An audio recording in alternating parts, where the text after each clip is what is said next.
বাবা, তুমি কখনো কারো ক্ষতি করবে না, ঠিক আছে? হ্যাঁ, আল্লাহর সাথে কখনো কাউকে শিরিক করবে না, ঠিক আছে? হ্যাঁ, কখনো বলবে না যে আল্লাহ, এটা আল্লাহ ছাড়া অন্য কেউ বানাতে পারে। দুনিয়ার সব কিছু আল্লাহ তাআলা বানাইছে। তোমাকে আল্লাহ তাআলা বানাইছে, আমাকে আল্লাহ তাআলা বানাইছে, তোমার আম্মুকে আল্লাহ তাআলা বানাইছে।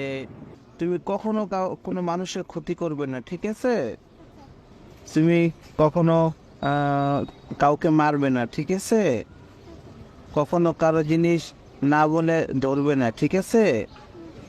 তো কারো গাড়ি, কারো খেলনা, কারো ফল, কারো কাপড় চোপড়, কারো টাকা পয়সা কখনো না বলে ধরবে না, ঠিক আছে? হ্যাঁ, কখনো কারোর সাথে মারামারি করবে না, ঠিক আছে?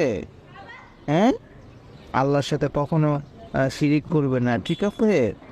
সবসময় মানুষের উপকার করবে। হ্যাঁ, ধরো রাস্তায় যদি একটা বুড়ো মানুষ থাকে, তার হাতে যদি অনেক বড় বড় বোঝা থাকে, ব্যাগ থাকে, তুমি সেগুলো তোমার মাথায় টেনে তার গন্তব্যে পৌঁছে দিবে, ঠিক আছে?